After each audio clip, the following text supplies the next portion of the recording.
our students are so educated, and if they don't have the information, it's a simple Google search.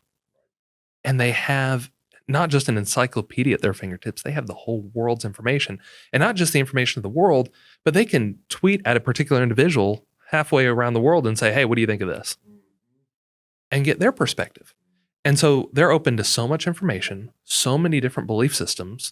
And I don't think that's wrong. I don't think that's bad. No. Paul had the same issue, right? At Athens, right. in Acts 17. Right. And so the point was, we just need to be firm in our faith, and have dealt with and thought through the process.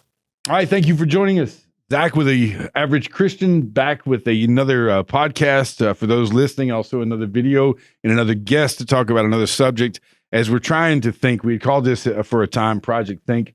But anyway, we're just doing these podcasts here and there and interviewing people to talk about different subjects, different topics, different perspectives. And that interview style sort of gives us a back and forth and a dialogue that hopefully you enjoy. If you're new to the Average Christian, we want you to subscribe. If you're listening to us on iTunes or one of the many other platforms, and then review and rate us. That helps get the word out. If you're watching on YouTube and you haven't already, hit the subscribe button, the notification bell that allows you to follow us, keep up with when we release new material, which is usually once a week on Thursday mornings. And all of you are encouraged and welcome to comment, to ask questions, and to get involved. If there are subjects or things that you want to hear about, then certainly let us know and share this with people. We appreciate you sharing with other people to get the word out. This is not a money-making thing. It's the idea of serving. And we've sort of called this an online ministry. And the project is simply about the everyday Christian life, what a relationship with God looks like. It's not what a lot of people think it is, including Christians. So we're looking at truth. We're looking at practicality, how to make this happen on an everyday level. And we're looking at dispelling myths about Christianity, even those held by us. And so if you're not a child of God, hopefully this will intrigue you. And this is more geared toward those who are followers of Christ. And we hope that this helps develop your relationship. So with us today is Greg Ryan, who is a youth and family minister here at Central. And we've had an elder, Dan. We've had Tim, who's a member here as well. And they allow us to use their facilities. So we're appreciative. Husband, father of two, and has been with Central for 8.5 years, you said it was, right? And loves it. I was questioning him on this because I'm used to youth ministers being like, well, that's what I'll do until I get the real preaching job. And I'm glad to see, because the last one I met like that had a youth group in Mobile, Alabama, like 120, and they did all this crazy stuff, wonderful stuff, very tight-knit group. And he was like in his late 50s. Mm-hmm. He looked like the antithesis of the youth minister and loved it. And I still remember him to this day, having been involved with the campus ministry years ago. So I'm glad to hear that you're invested. And you told me why you're invested, because you get to do what? Well, I think I get to have an impact on our future elders' wives. And when we're talking about, genealogies in the church kind of deal, you're talking generational impact. Yes. And that's what we're after. So, absolutely. Yeah. Well, I'm just glad to see that you enjoy it. You're not looking at it as a stepping stone. I know he told me a couple other things just to introduce everybody else knows who he is, but he's into photography, video games. I told him that's really smart as a youth minister to be into video games, because you can talk the lingo. I'm losing on the lingo end of apps and all kind of stuff like that. And it's good to meet them. You've seen the bad examples of the youth and family guy who wants to blend in too much and be Mr. Cool or whatever. Yeah. But you still got to relate, to some degree. And you haven't hit, how old are you, Greg? Just turned 34. 34. Okay. Yeah. So you got a while before you hit like the grandfatherly, that's why I'm glad the gray's growing in, because people are fooled now into thinking I have wisdom. But so the welcome, by the way. Thank you for being here. Me. Yeah. It's great. We appreciate it. Just a dialogue on the title of your article was, I knew war zone, and I dropped into the war zone. Yeah. And the idea and the concept behind the article is, Well, the idea is when we look at, for example, our military, we don't just pick up a group of women and men and drop them over somewhere and say, well, good luck. Here's Right? a gun. Yeah. Good luck. Maybe we'll give you a gun. Right. But instead, they go through training. Yeah. Very serious, regimented training. A lot of money is paid towards their training. They're fed, clothed, trained. They practice certain situations, not if they face the situation, but when they face the situation. And so the idea is, well, why shouldn't the same be for when our students go off to college or into the workforce or whatever they're going to do? When they go out, they turn 18, they move away from home. Have we trained them with the time, the energy that we've had in order to prepare them? Because the world's a battlefield. I'm thinking Ephesians chapter 6, 10 through 20. Yeah. The Lord says that we have this armor because Satan is constantly attacking us, and that's what our kids are facing. Yeah, and how well have we equipped?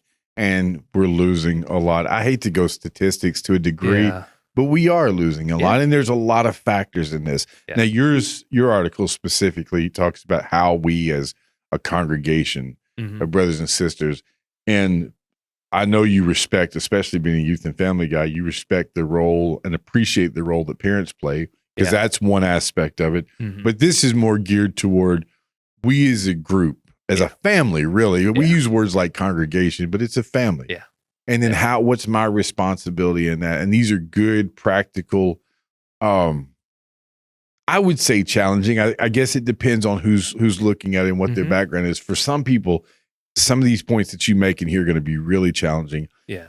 We know some of the, I guess for some, the dynamic of questioning almost seems disrespectful or I'm at a loss for words all of a sudden, but questioning and asking, the questions that we just don't talk about is looked down on and sort of dismissed and pushed away. Yeah. Yeah. And that's a good point. And I think that questioning to question, like just to question, I think that there's an issue with that. Sure. If we're doing it to disrupt unity, that kind of thing. Right. But if we're honestly seeking, I find it interesting that one of Jesus's main tactics was to ask questions. Good point. And I think that should stick with us. Whether, how do you read this? And I think that from our perspective, we would do well to ask our students that. But maybe their question needs to be, well, who is this Isaiah speaking of? That's a legitimate question that the Ethiopian eunuch had. And so, again, I think if it's a search for true knowledge, then there's not a problem with it. And I think we need to be able to answer those questions, be able to give a defense for the faith that we have, not just from the world, but also among our own people.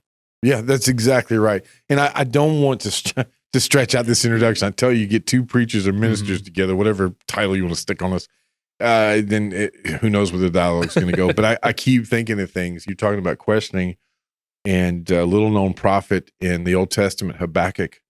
That whole small book is based on questioning, not just for the sake of it, because Habakkuk genuinely wanted to know these answers and had trouble with God's initial answer to his initial question. And God never browbeat him, made fun of him, not, pushed him aside. Job the same way. Job even asked him in a way that wasn't favorable toward God. So we have examples, Old Testament, New Testament. And I guess what I want to say is I hope that this is shown to our young people. I hope they hear this, and I hope it encourages them to say, okay, none of them are off limits. Yeah, I hope so as well. And I think it goes back to the fact that when we look at Habakkuk and Job, they believed in a God that was big enough for those questions. Yeah, good point. And when you read the Psalms, David knew that God was big enough for those questions. Right. And so do we believe in a God that's big enough for those questions? And if we don't, there's a problem there. But I think that most of us do. And so it's interesting that he invites us into that conversation. And that's what I think we're aiming for. Good. Very good. Let's get into it, man, because I'll talk you to death on it. Oh, you're good. So your first, you have, how would you rate these? You've got 6 different, man, my wording is gone, so bear with me. You're fine. You have 6, I want to say points. There's that preacher thing coming out, but 6 suggestions of what we can do to help young people and to get this dialogue going and to encourage this. All right. So first one is what? Well, the first one here is congregations and their members must be open to critical thinking and open to people asking questions with which they might be uncomfortable with. Okay. So the point is we've got to be ready for the questions and be willing to be uncomfortable ourselves. And so, for example, one of the examples that I've seen students that have gone off to college and they'll come back with questions that they may have never heard at church. And when we start hearing that, it makes us feel uncomfortable because we might not know how to answer it. And the questions that they're facing today are different than the questions that you and I had in school and the previous generation, I think. And so in that regard, for example, when we talk about looking at who wrote Genesis and Exodus, Leviticus, Numbers, and Deuteronomy, our go-to answer is Moses. Yeah. And yet we go into Deuteronomy 34 and Moses dies. Right. Now, some people have taken the point that, he prophetically wrote about his death. That's a point that I've heard. Right. Okay.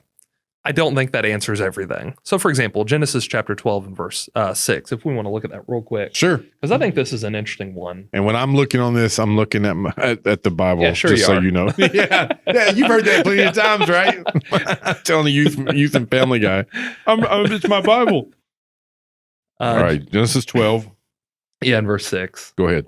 Abram passed through the land to the place at Shechem, to the oak of Moreh.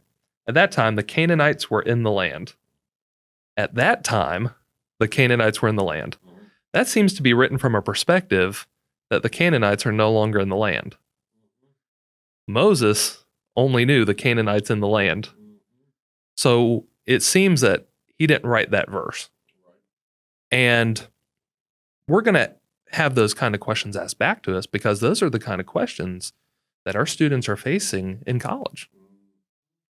And I've heard of one institution that claims to be Christian, and one of the students there was told, if your faith can survive Old Testament introduction, it can survive anything. Great day. So they just put it there as a challenge? Like, let's see if you can. Yeah.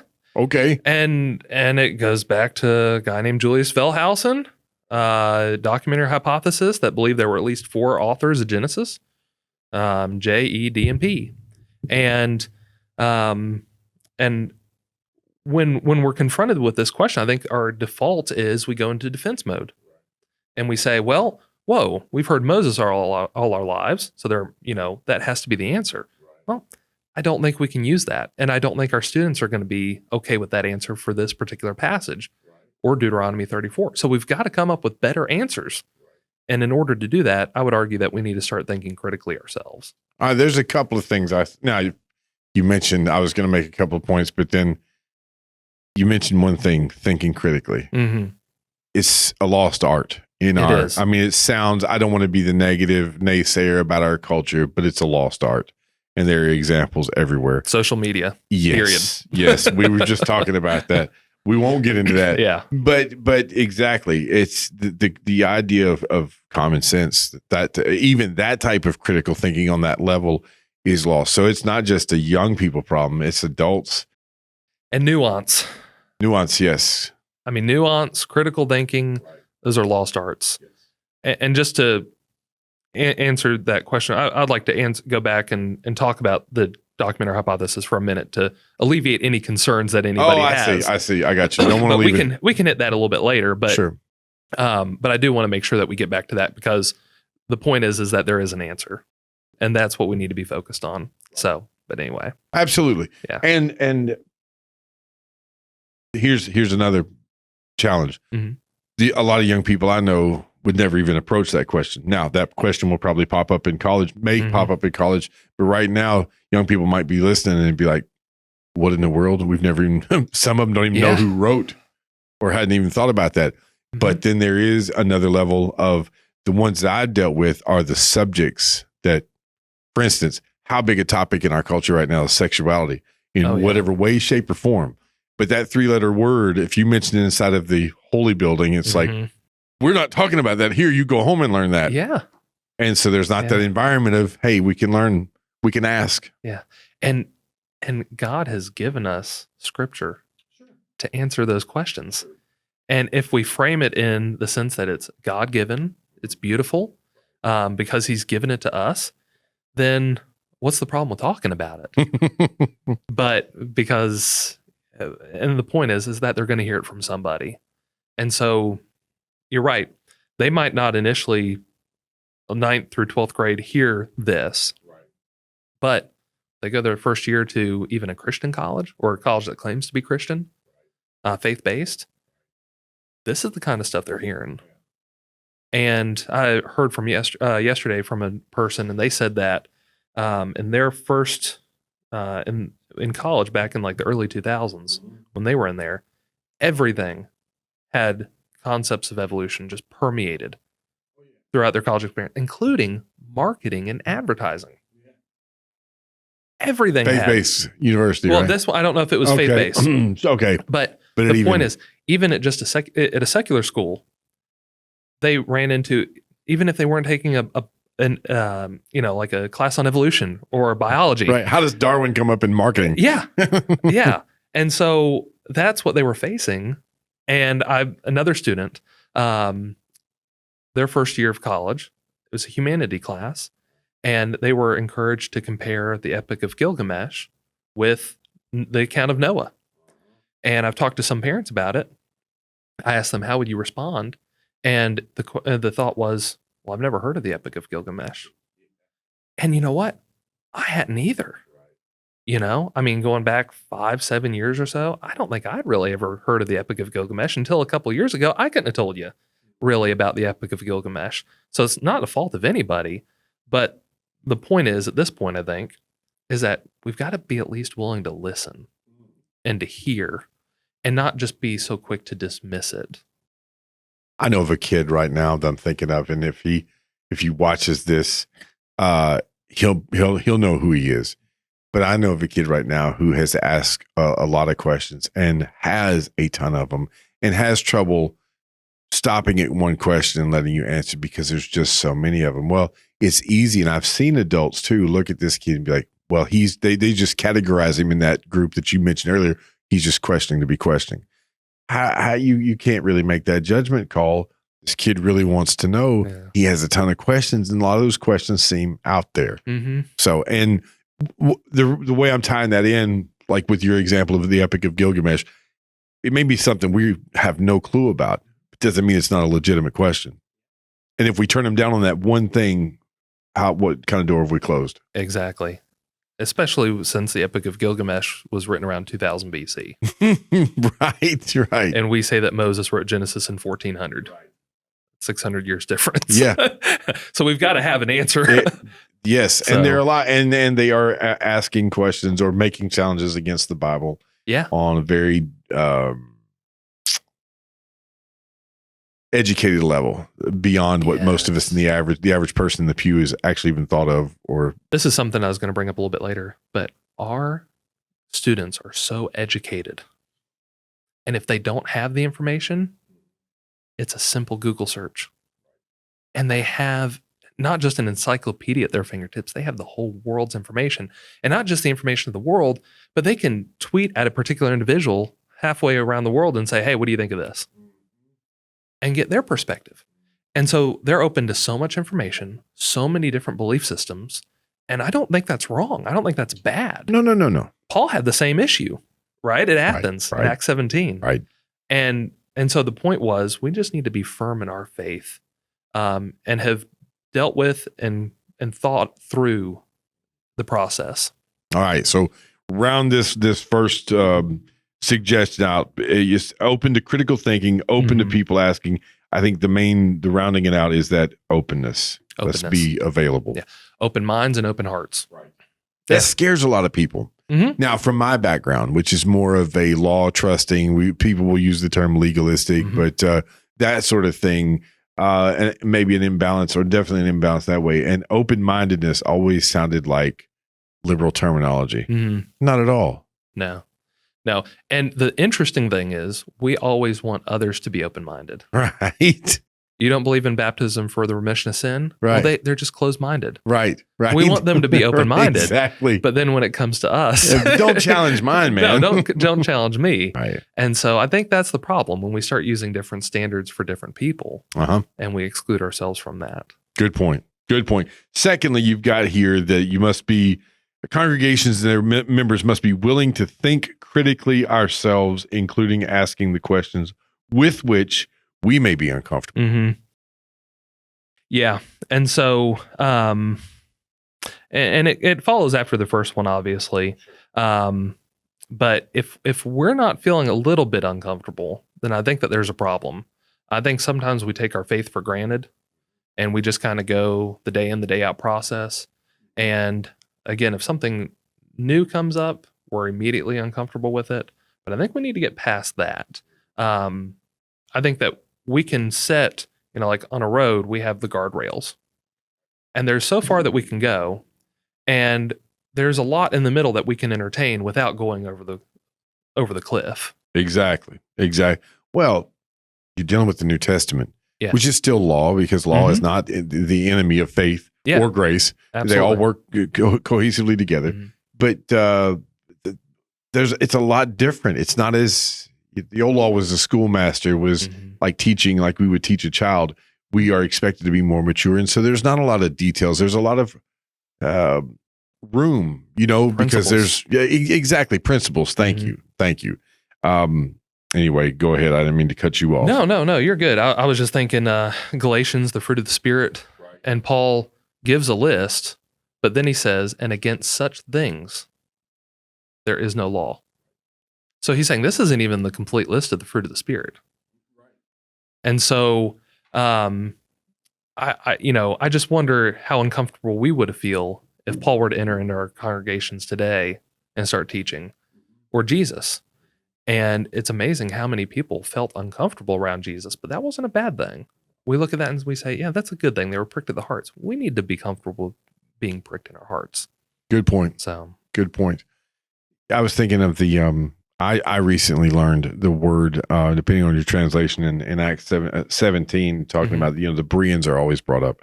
In the ESV, it's noble-minded. And so we always thought, well, I just assumed that those guys, they just search the scriptures, right? That's the one we hinge on. Well, then I got to looking at the Greek behind noble, or translated there, and it really means, it's a nod to they were open-minded, which gave me the idea that you could tell the Bereans anything. You could present anything to them. They had their filter. So it's all right. You can bring anything to their doorstep, and they're going to filter it through the truth, and then that's their standard. That's exactly right. There's no problem. Yeah. I mean, we have to think through the material. Exactly. That's what we're called to do. Exactly. So, but I find it, you were talking about Acts 17, and this might make some people feel uncomfortable, but it's an interesting thing, I think.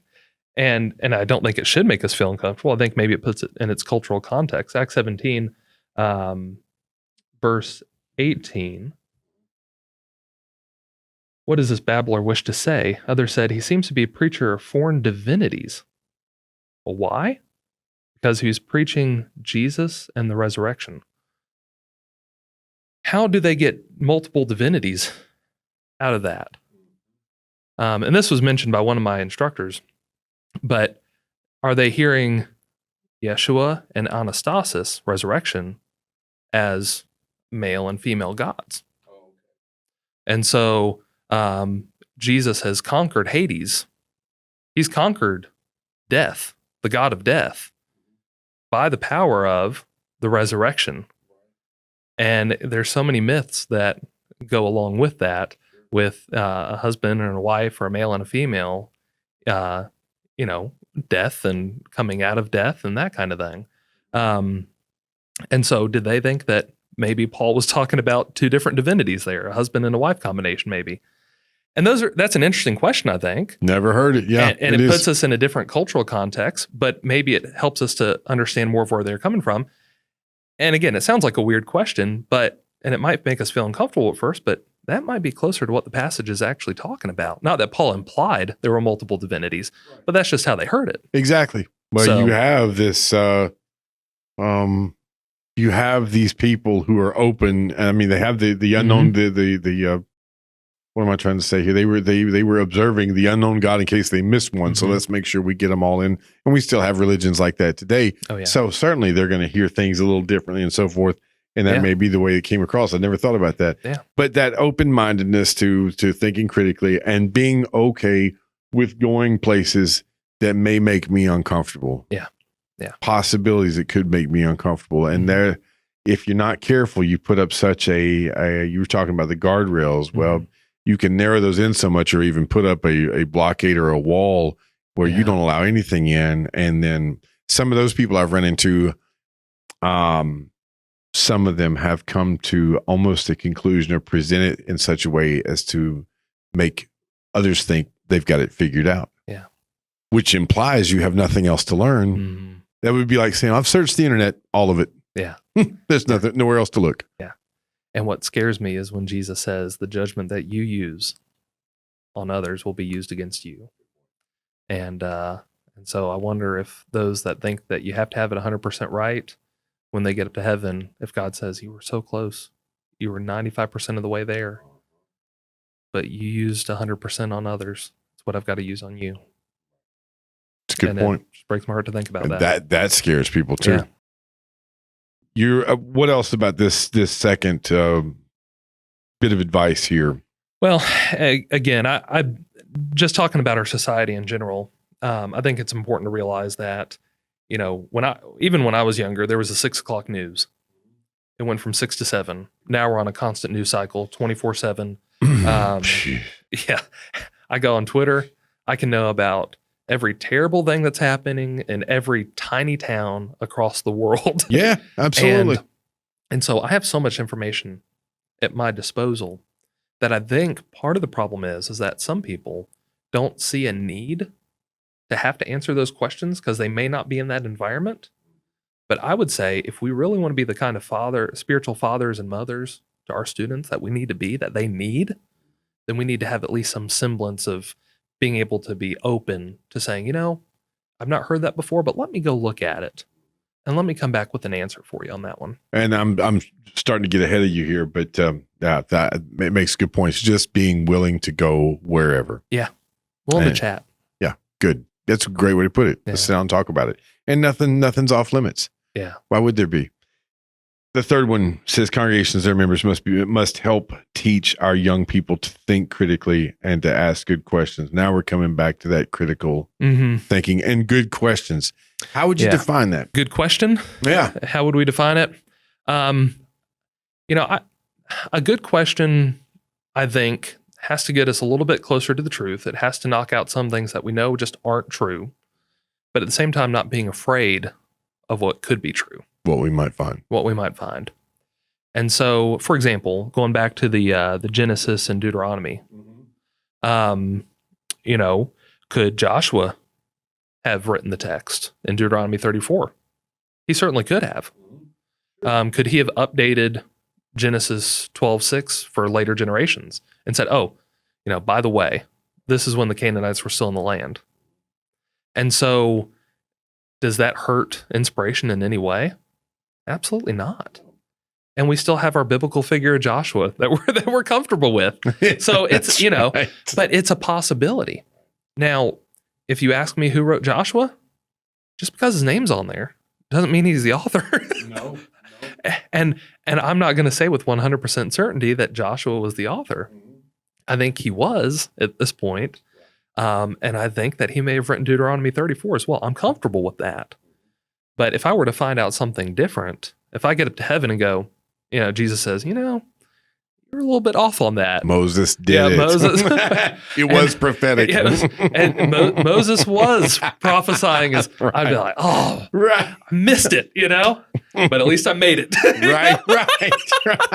That wasn't one of the litmus tests. That wasn't on the litmus test. Right. So, I think that's part of the problem. We've made everything the litmus test. Yeah, I was going there. Go ahead. We've set the standard, and it's the standard that we're comfortable with.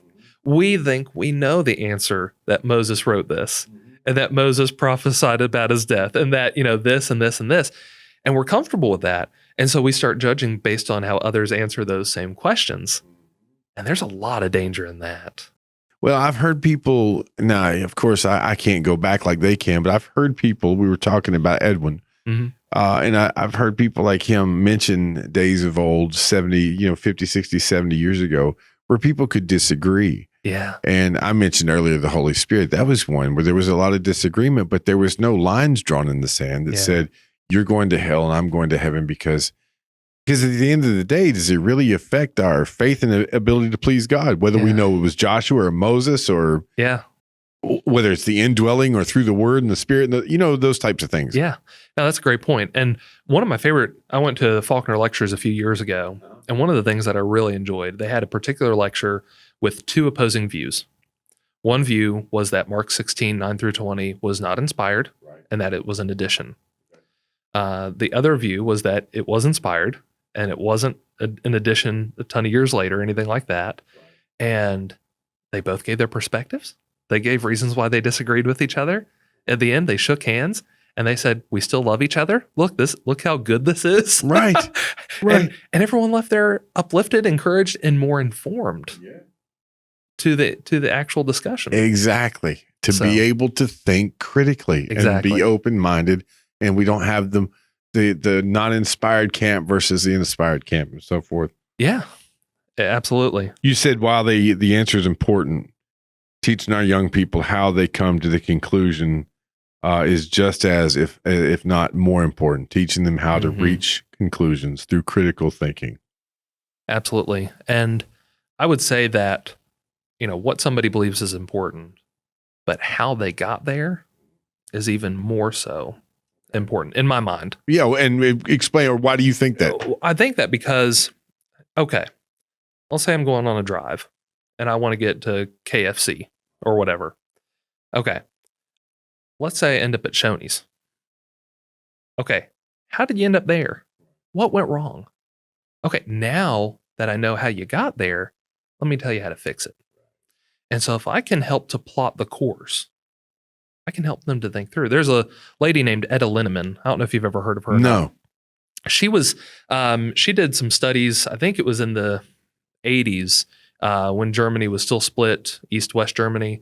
And she was pretty much I don't want to distort her view, but she was not a Jesus believing kind of Christian. She believed in, the kind of stuff with the documentary hypothesis, and she believed that there weren't really miracles, I think, and those kind of things. That's where I think she had studied under Rudolf Bultmann, and so she came out of that, and she claims to be a Christian and believe in Jesus, miracles, that kind of thing. And what she said, colleges and schools, they want you to think that you can go there and think freely. But they've already decided the questions they're going to ask you and the road that they're going to take you down. And if you don't give them the answers, you don't get the piece of paper. You don't get the piece of paper. And so we build them up as these places of free thinking. And at the end of the day, they're really not. They've already thought for you. Yes. Yeah. And now and I don't want the church to be that. We also need to be free thinkers in the sense that we're willing to listen and hear, and then because we're willing to listen and hear, then we can say, okay, I see how you came to that conclusion. Have you thought of this? There's a reason why there seem to be so many variations of Christianity and so many offshoots and so much. And a lot of that is because of this inability to talk and discuss. And let's let my opinion or thoughts die off at the truth and let me figure out how to get there. And it's not always what I thought it was going to be in my life. It hadn't been. I thought at 22 years old, I had it all figured out. I reference Edwin again. I don't know if you'll ever see or hear this, but he was the first one that I've mentioned this before, but he's the first. He introduced me and gave me my Job moment. Yeah. Because I had it. I was ranting, and Edwin was so good at sitting back and let you dig your own hole. And with that sense of dry humor.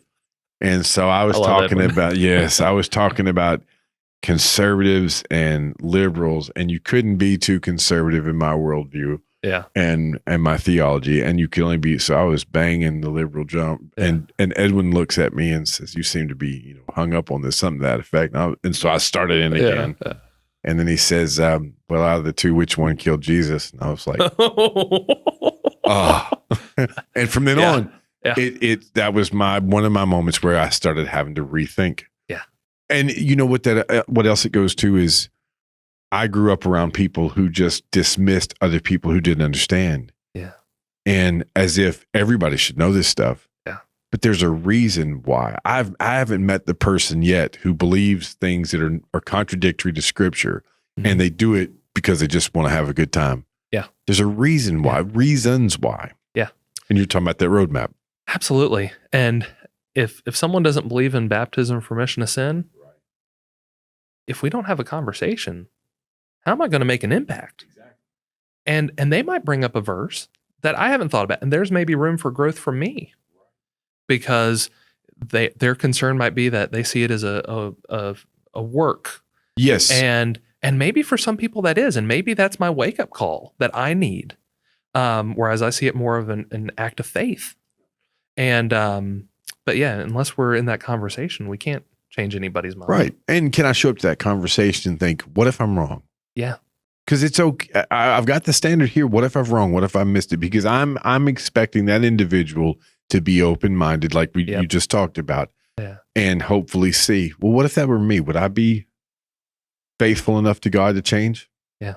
And that's a big change. It is massive, more than I can. Well, it's been a lifelong thing for me, but I've never had to do a wholesale change like some other people I know of. Yeah. Let me hit real quick too. Going back to the Epic of Gilgamesh. You just want to say Gilgamesh, don't you? Go ahead. Even better is one of the characters. His name is Utnapishtim. That sounds even cooler. Yeah, spelling test later.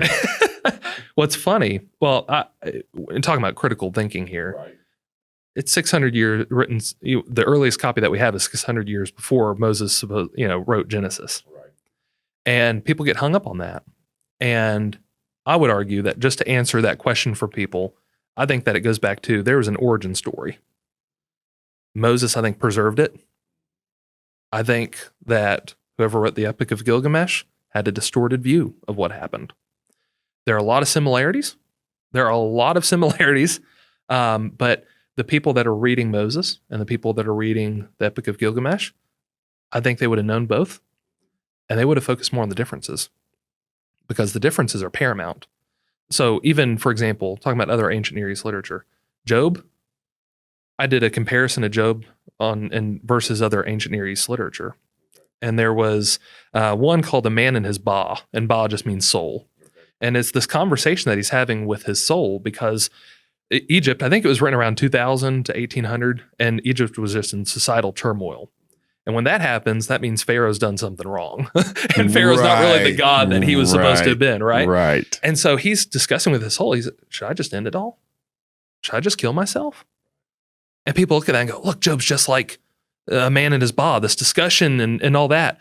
I'm like, no, Job never once contemplates suicide, because his faith in God is strong enough to handle whatever's going on. Whereas this person, his faith in his God was destroyed because it was based on a false God. And so their principles are so different, like the Epic of Gilgamesh versus the story of Noah. And it's those kind of conversations that I think we need to start having. Yes. I love that because you beat me to the punch. I'm sorry. No. I really love that you went and you mentioned the word faith, because it's not just I'm not going to go back to that quote, but it's not just knowledge. It's not just story. At some point, do I believe, has God left enough evidence of himself for me to say, this makes the most sense, because I'm never ever going to figure it all out. If you want to discuss canonicity of the Bible, there's one where faith has to enter in. Yeah. Because there are proofs that we would like to have that we just don't have. Yeah. But when you put faith in it, when you put God in it, and he is who he says he is, time after time after time after time. Yeah. Then you say, okay, this makes sense. Yeah, absolutely. No, I think, yeah.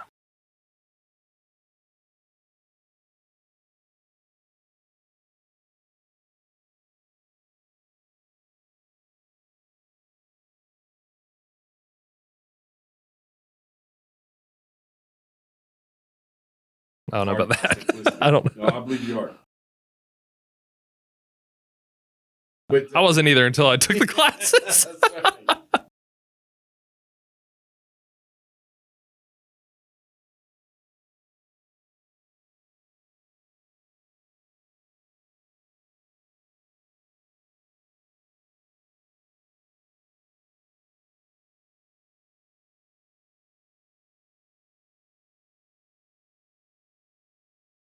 Well, I actually go back to a youth rally before I was really a Christian. I was Okay. really questioning a lot of things. I just as a background, I grew up Baptist, Pentecostal, wherever my mom took us. All the above. Yeah, all the above. Okay. Grew up in churches where people were running around and quote unquote speaking in tongues and that kind of thing. Right. I went to a Church of Christ youth rally. I believe it was up in Ohio, and I was just, to be honest with you, I was asking questions to ask questions. I was just trying to be a pride. I was real bad. But they were doing a thing about creation. And I asked the question, I said, how can a star's light have traveled billions of years? It's taken billions of years to get here. And yet you're claiming the earth is 6,000 years old.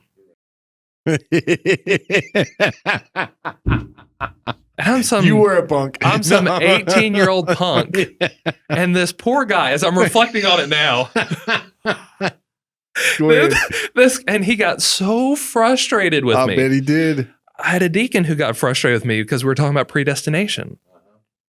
And he did not like the answer. And he got blood red. And he said, well, let's just stop talking about it right now. And I said, it's predestined you were going to say that. Oh, you did. And he blew up. And again, I reflect back on it. I go, man, Greg, that was not the right thing to do. That was your so youth bad. showing through. Sure. Yeah. That was your youth. And it was disrespectful and it was wrong. But I look at that and I think to myself, how would I act in those situations? And I try to act in such a way in which I can answer the questions. For the star thing, I would say, if God can make a full-grown man, he can make light come a certain distance. Dust. Yeah, he can make light come a certain distance, like he told the waves how far to come. But what I noticed was that people weren't willing to answer the questions. Coming from the background that I did, I saw a pamphlet and it talked about instrumental music.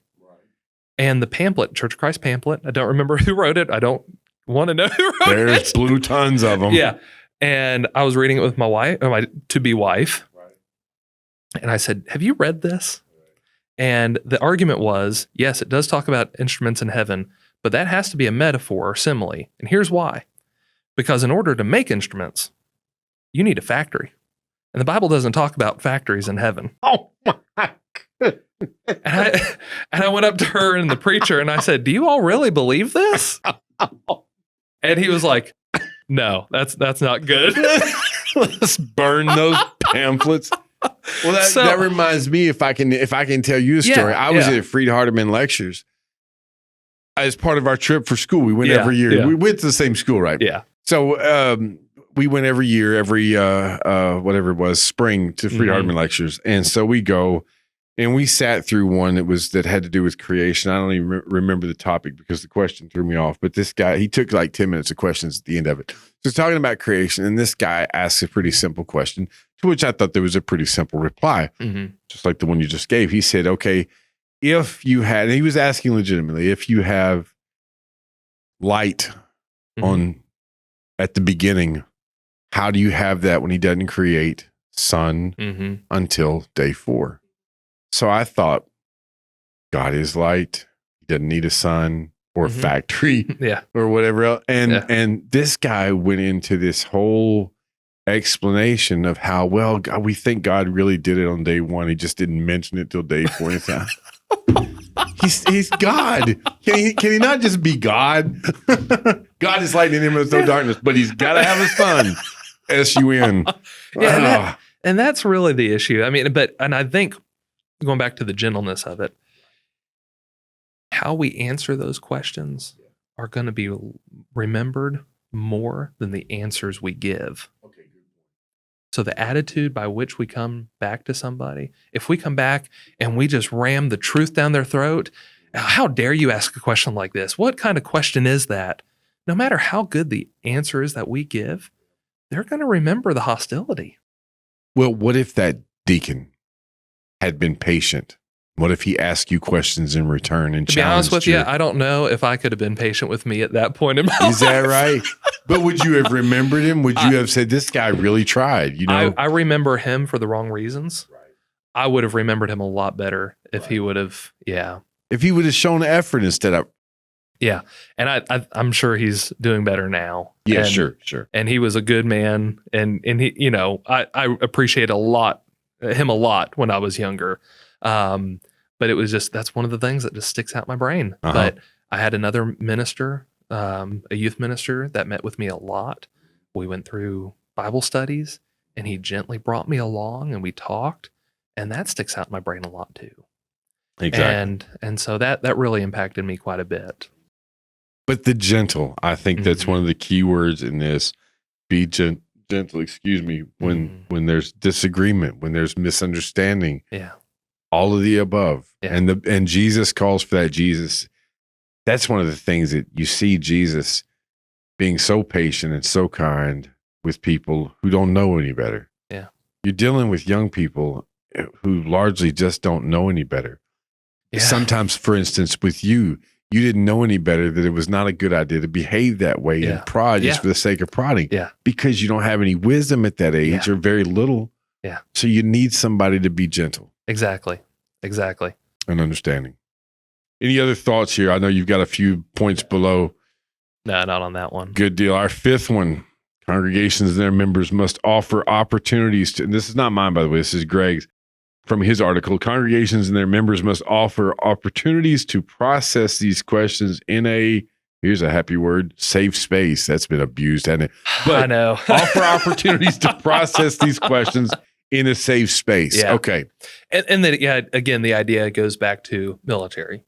When they go into training, police officers, whatever, when they go to learn how to breach a door, they're not doing it when there's actual hostile fire coming, right? Right. They practice it for when the situation occurs. And that's what we're aiming for, I think. Hey, let's put ourselves in positions to discuss these. And one of my teachers that I really enjoyed from Faulkner, he would put us in those positions. One of our things that we had to do was we had to debate whether Paul wrote the Pauline epistles. So y'all did mock debate. Good. And what we did was we had to our group took a certain position, the other half of the class took the other position, and then halfway through the class we switched. And then, you had to defend the other. And by the end of it, you knew the arguments, and, he made a case for why he believed that Paul wrote the books that we believe he did. And so, but it was interesting in being able to discuss it and air all of the different options, we were more informed. And suddenly, the exposure, the stuff wasn't as scary. Exactly. Good point. Right. And so just by, when I look at a roller coaster, let's just hear about a roller coaster. I have all these visions of what it might be like in my head, right? And I'm like, oh, that's going to be terrible, right? That's going to be the worst thing in the world. And then I get there and I start looking at it. I'm like, okay, maybe that's not as bad as I thought. It doesn't look like the carnival set up in the Walmart parking lot. Yeah. The nuts and bolts flying out of it, as you're going around turn 4. And then you get on it and maybe it's really not, you're like, oh, that wasn't nearly as bad as I thought it was going to be. Mm-hmm. But if you never actually get up and look at it and then you never get on it, it's just going to fester in your mind. Well, what about that? That's going to be terrible. And I wonder if by exposing to these different options, we lessen the impact that the options have. In a safe, controlled environment. Exactly. Good point. So we need to work on creating those environments that lack the hostility. And then we're talking about a shift from possible hostility of, hey, we don't even like this, to actually proactively creating some space where they can mock debate. That's where I was going. I'm glad you used that. You just say, okay, let's look at all sides of this. Yeah. And if we're in class, one preacher that I heard, he wasn't Church of Christ, but he would do this thing and it was so effective. He would read a verse wrong. And then he'd go, wait a second, is that what your Bible says? And people would go, no, that's not what my Bible says. And then the ones who weren't awake would be like, Yeah, I don't know, where am I?" let me check. But it got you to process it on a different level Sure. than just reading it. And so whether it's one-on-one engagement, hey, let's go have lunch. Let's just talk about it, or text. Hey, I was thinking about this. What are your thoughts on this verse? You're suddenly actively engaging and actively processing on a different level to help the people to get through it. And in class, throw out another option. Hey, I know we believe this. What do you think of this? I've heard this. How would you answer this question if a friend asked this to you? Because they're eventually going to be asked. So I like it. This is all. I hope everybody will watch this and pay attention and actually take this. And I hope it will again encourage young people to say, you know what, we should be asking. We have not just a right to, but this is a part of growing up is being able to ask.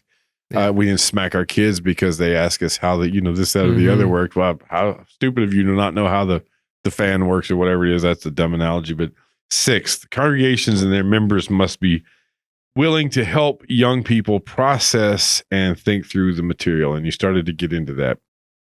Yeah. So here's, I think, the biggest thing. So they're going to process it whether we're there or not at the end of the day. So, they're going to have these questions and they're going to find answers. If I were to type in the question into Google, and this is an illustration I used with some of our families, how am I to be saved? The first page is not, you need to be baptized. No. So if I go looking, if I'm a student and I've got that question and I go to Google for my answers, I'm not going to get the right question. I'm not going to get the right answer. And so my point is that they're going to have these discussions. The best thing we can do is to open up that place where they can actually have those discussions. One of the things I like to think of is that we want at least 5 points of contact with a youth for when they go to graduate high school. So I want that youth, I certainly don't mind being that one of those points of contact. Mom and dad's another, but there's another family over here that, that they're best friends with, and their parents, that the parents were super involved. There's an elder, there's a deacon. And so we've got those 5 points of contact. So then that way, when they actually go off and they say, man, I've got this question, I don't know who to ask. Oh, I'm going to ask Mr. So-and-so, I'm going to ask the elder, I'm going to ask the deacon, because we were so close and he was always so willing to answer that question for me. And so I think when we do those kind of things, set up those 5 points of contact, that our students are going to have a much better success rate after they leave high school. Finding their answers. Yeah. I know of a couple of kids I'm thinking of right now who were raised in good, strong families, Christian families, but they went off and didn't have access to those, and didn't have a lot of people to check on them, and went into those classes, and they are either now questioning or have given up on God. And it happens quickly. Mm-hmm. And I think one of the things that we often forget is how many people helped us to get to where we are. I mean, I look back on the people that helped me in my walk of faith. My wife, she said, if you're dating me, you're going to be at church every time I'm at church. And I thought, okay, I get to date her, I don't mind going to this thing. I get to talk to that deacon? Yeah. Not kidding, I'm playing. And so, that was, she encouraged me into that. The minister was willing to answer questions for me. The youth minister was a help. Even the deacon that we were talking about, his son was in the youth group. And so I got to know him over a period of time. And there were all these different people that even now when I go back to that congregation, one of the elders, he'll come up to me and goes, man, it's just so crazy to see where you were and where you are now. I've had people do that. You've come a long way. And you're like, man, how bad was I? Well, I know how bad I was. Yeah, me too. And so, I just don't want to talk about it. Yeah. And so, the response is by the grace of God, but that grace of God is often displayed in the people that have helped us along that way, along the path. Well, it would be like Peter to Cornelius. Yeah. He prays, asks, God sends a guy who we would say much less than perfect, even though he's a leader in the church. Yeah. He still doesn't get it that the gospel's for everybody. Yeah. And it's got to see this anyway, but he finally come to, that's who God sends to help lead him. Yeah, absolutely. So yeah, it is people, and it's through providence and God's grace. I was thinking, I won't go there necessarily. What would you like to say in summary of all this to pull it all together? Okay. Would you think this video is, well, I don't say it's just for young people, because this is talking to adults about how to deal with those who are young people. Yeah. But to pull it all together, To put all together, the church needs to be a family. Okay. I mean, and well, there's a problem with that. It implies that we're doing our family right. Right. In the right, in the ideal sense. The ideal sense, right? Right. It implies that there's a right way for fathers and mothers to raise their children, and that they're doing so in the admonition of the Lord. And we talked earlier about Deuteronomy 6 and Deuteronomy 11, and the fact that, as I've told the parents here, you're the primary ministers in your kid's life. I want to supplement that. But even then, eventually I become a father, a spiritual father to some of these kids. I become a spiritual brother to the people that I'm around. And if we would see it more as an organic family, then hopefully we have that kind of conversation. Hopefully we're still not doing the leave it to beaver. We don't ask, don't tell, don't think, don't, dad says this and we're done, right? Yeah. Mom and dad sleep on, two separate twin beds, right? How did we get here? They've never even kissed.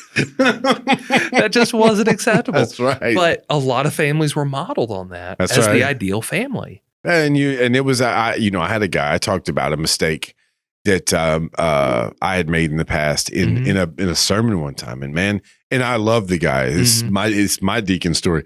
But this guy came unglued, man. It was like, how dare you bring that up? What about people who are listening, and what kind of message will that send? And I wouldn't want his granddaughter, he said, to hear that sort of thing. And my response was politely, and he took it well too, then you better tell not to read the Bible, because it's full of a bunch of people that messed up. Yeah. Except one. Well, except one. Exactly. Yeah. But it's, this is great just to get people to hopefully think about thinking. And yeah. And so I would encourage our youth, we need to think critically. Right. As adults, I think the best thing we can do is to help them to think, help them to process. And, it goes back to the idea. I know that a lot of people don't like participation trophies and participation ribbons, right? But the kids aren't handing it out to themselves. We've created that culture. And then we blame the kids. We're like, how dare they receive a participation trophy? Well, they're not the ones handing it out to other kids, right? We've created that, right? When we look at, people look down on millennials or whatever, and we're like, how did they end up this way? Well, here's a thought. You don't want that answer. You don't want that answer. Yeah, that's right. And so my whole point is that, man, we have an opportunity for this next generation. It's up to us to teach, to encourage, to build them up, and to help them through it. Because, they're talking about evolution in college, and they're talking about things in the workforce that are wrong. But it's also in high school, and it's in middle school. And it's getting younger and younger and younger. And you have 13 and 14-year-olds hearing about all these terrible things. And they're hearing about things that we've never heard about. And they might feel like they don't have anyone to turn to. Yeah, and the worst thing we could do is just blow them off. Yeah. And you don't need to worry about that. Well, they do. Yeah. Yeah, I remember.